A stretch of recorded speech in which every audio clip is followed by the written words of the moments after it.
그랬더니 제일 심하게 화내셨어요. 한국 시어머니 정말 놀라워요. 매일매일 화만 내요.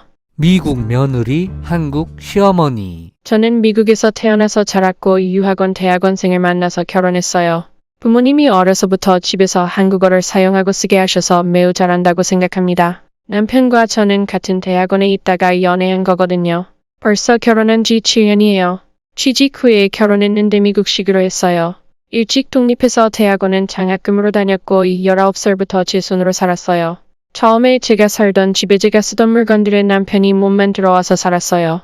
반지나 뭐 다른 건 하나도 안 했고 신혼여행도 돈을 아끼자고 해서 안 가고 주말에 둘이 근처에서 1박 2일 했어요. 양쪽 집안 쓴 돈은 한 푼도 없고 당연하다 생각했어요. 결혼식 때 받은 돈은 양쪽 부모님한테 기념 선물로 드렸고요. 전혀 아쉽지도 않았고 둘이 돈도 열심히 벌었습니다. 버는 건 둘이 공동으로 관리합니다. 각각 용돈 똑같이 쓰고 생활비는 통장에서 맞춰 쓰고 카드는 둘이 합의한 것에만 긁으며 아꼈습니다. 시부모님 얼굴은 미국에서 결혼하기 전에 뵙고 인사한 게 다였어요. 그렇게 살다가 2년 전에 남편이 한국으로 직장을 얻어 함께 들어오게 되었고 저 역시 한국에 직장을 얻었습니다. 연봉은 항상 제가 많았지만 그런 건 거의 신경 안 쓰여요. 결혼 전에 남편은 저에게 한국 여자들은 진짜 이기적으로 남자한테 기대고 사는데 저는 그런 게 없어 너무 좋다고도 했습니다. 독립적인 제 성격이 너무 좋다고도 했고요. 어쨌든 그래서 한국에 왔는데 온 첫 해부터 너무나 안 맞아요. Oh my god. 제 머리로는 도저히 이해가 안 가는 일이 너무 많아요. 그리고 시어머니가 화를 너무 많이 내요. 와우. 아래의 예를 들어볼게요. 이해 안 가는 일. 1. 앞뒷말이 하나도 안 맞아요. 와우. Surprise. 딸처럼 생각한다고 하시는데 어쩌다 시집에 가면 남편 보고만 피곤하겠다고 하고 쉬래요. 근무 시간은 제가 훨씬 길고 체력도 더 약해요. 남편 먹을 것과 시누이 먹을 것만 챙기십니다. 솔직히 웃겼지만 저는 남편의 엄마라고 생각했기 때문에 바랄 생각 없었어요. 그런데 딸이라 생각한다고 자꾸 말하니까 웃겨요. Oh my god. 2. 시댁에 가서 남편하고 함께 일하려고 하면 자꾸 부엌 좁다고 남편 보고만 들어가서 쉬라고 해요.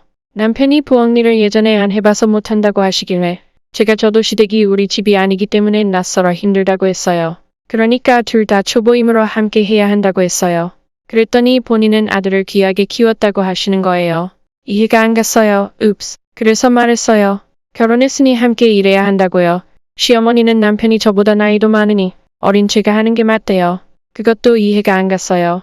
나이 순이면 시누이가 막내니까 시누가 해야 맞잖아요. 그래서 그렇게 말했더니 화내면서 본인이 하시겠대요.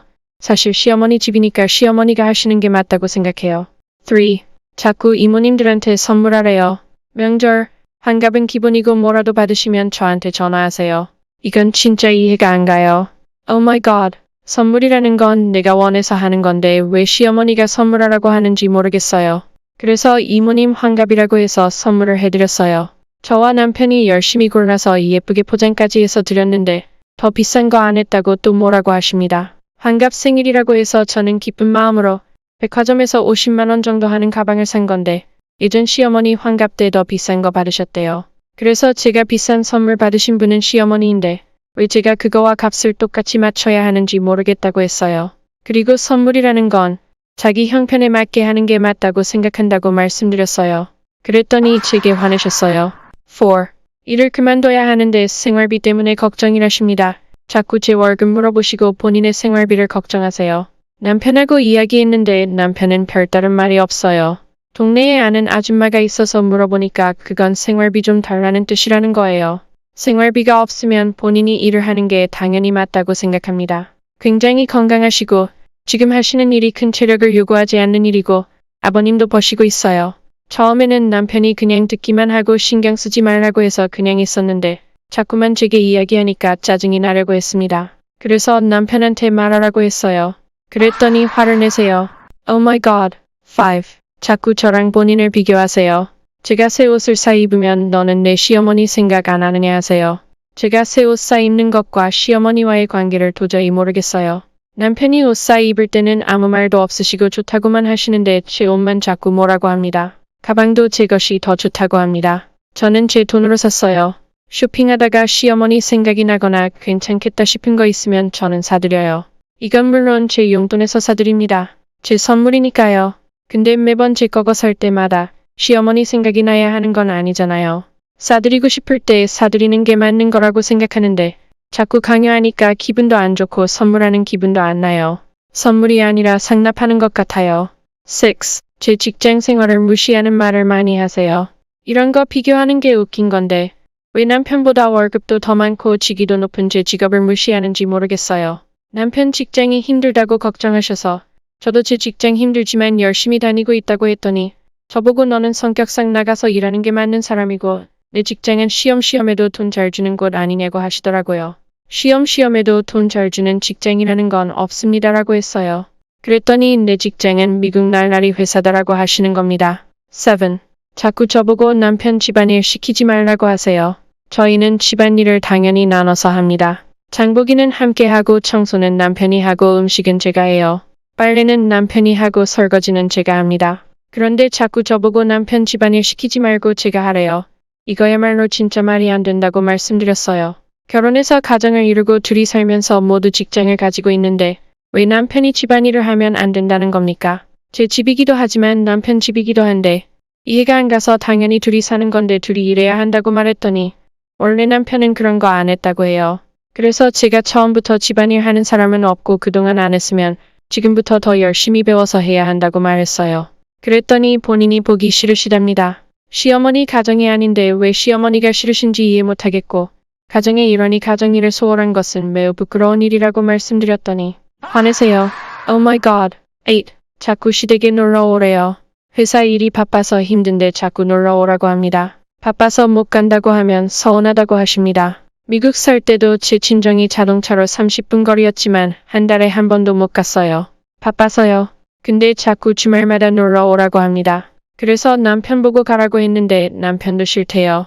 피곤하고 주말에는 쉬고 싶다고요. 남편이 피곤하다고 시어머니한테 말하니까 저라도 오래요. 왜 제가 가죠?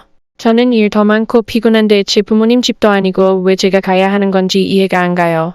그래서 안 갔더니 저보고 미국 살아서 이기적이라고 하세요. 진짜 몇 년 전까지도 남남이었던 사람이었는데 왜 저보고 갑자기 이래라 저래라 하면서 이기적이라고까지 말하는지 이해를 못하겠어요. 그래서 제가 말했어요. 시어머님이 낳은 자식이 안 간다는 건 이기적이라고 말 안 하면서 왜 저한테는 이기적이라고 하시는지 이해를 못하겠고 어머님이 더 이기적인 것 같다고요. 그랬더니 또 화내셨어요. Wow, surprise. 9. 자꾸 말 대답하지 말고 듣기만 하래요. 이것 때문에 제일 트러블이 많이 생긴 것 같은데 자꾸 말 대답하지 말고 듣기만 하래서 듣기만 했더니 왜 대답을 안 하냐며 또 화내셨어요. 대답을 하면 약속을 하는 건데 저는 그런 약속을 할 수가 없거든요. 그래서 대답하면 약속하는 거라서 그럴 수 없다고 하니 시어머니가 시키면 시키는 대로 해야 맞는 거래요. 그래서 저도 생각이 있고 제 라이프가 있는데 그렇게 할 수 없다고 하니까 또 말 대답한다고 화내셨어요. 그래서 제가 그럼 얘라고 대답하고 행동하지 않아도 괜찮냐고 하니까 그러면 또 안 된대요. 그럼 어쩌라는 거냐 했더니 시키는 대로 말을 들으래요. 충고해 주셔서 그게 맞는 것이라 생각되면 그렇게 하겠으나 제 이성으로 맞는 일이 아니라 생각되면 그렇게 할 수 없다고 하니까 그러면 안 된대요. 어른이 이야기하면 잘못했구나 반성하고 빌어야 한다고 해서 잘못한 거면 사과드리겠지만 잘못하지 않았다고 생각되면 사과할 수 없다고 했어요. 그러니 또 화내세요. 그래서 이번에는 제 생각이라도 말 안 하려고 대답을 안 하기로 했는데 한참 저한테 말하고 너도 그렇게 생각하지? 하고 물으시니까 뭐라고 대답을 못 하겠어요. 전 그렇게 생각을 안 하거든요. 뭔지를 모르겠어요. 무조건이라는 건 있을 수 없다고 생각해요. 저를 낳고 기르신 부모님한테도 아닌 건 아니라 말씀드렸는데 갑자기 결혼했다고 모르던 어른들 말을 무조건 따르는 건 할 수 없다고 했어요. 그랬더니 부모님한테 뭘 배웠냐고 막 화를 내세요. Oh my god. 저도 막 화가 났어요. 그래서 부모님한테서 서로 존중하라고 배웠다고 했어요. 그랬더니 너처럼 어이없는 애는 본 적이 없다고 합니다. 10. 한 가지가 더 있는데 자꾸 전화하라고 합니다. 할 말이 없는데 왜 전화해야 하는지 모르겠어요. 친구와 고민 상담하는 것도 아니고 왜 자꾸 전화하라고 하는지 이해가 안 가요. 눈이 많이 왔을 때는 괜찮으신가 싶어서 전화는 당연히 했어요. 물론 남편과 함께요. 알려드릴 일 있을 때는 당연히 전화하고요. 그래서 지난번에는 왜 자꾸 전화 안 하냐고 해서 전화할 일이 없어서 안 한 거라고 했어요. 그러니까 넌 시부모 안부가 안 궁금하냐고 해서 남편이 전화할 때 안부 묻지 않느냐고 했더니 따로 저보고 전화하래요. 며느리는 그래야 한다고. 며느리가 무슨 마법의 단어도 아니고 며느리라는 글자만 들어가면 뭔가 할 것이 굉장히 많은 것처럼 말하셔서 저 팔려온 느낌이다. 결혼하면서 무슨 죄를 지은 것도 아닌데 왜 할 것이 많냐고 했더니 그게 그냥 전통이래요. 그래서 예전에는 전화라는 것이 없었기 때문에 예전 전통은 아닌 거 아니냐라고 했어요. 그리고 전통이라는 것은 그걸로 인해 사람이 행복해야 되는데 전혀 행복하지 않고 불편하면 악습이라고 했어요. 이건 어디서 들은 문구인데 딱 생각이 났어요. 화 엄청 내셨어요. 한국에 온 지 얼마 안 돼서 친구도 없고 이해도 안 가고 이런 고민을 제가 왜 하고 있는 건지도 모르겠어요. 좋은 충고해 주시면 감사드리겠습니다. 참고로 지금 시어머니는 저 때문에 속상해서 입원하시겠다고 해요. 속상해서 입원한다는 건 처음 듣는 말이라고 정신과 치료를 받는 것이 오히려 더 좋다고 말했어요.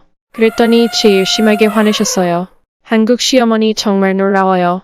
이해할 수 없어요. 매일매일 화만 내요. 미국으로 다시 돌아가고 싶어요. hello, fine, thank you, and you. 감사합니다. 감사합니다. 구독 좀 부탁드립니다.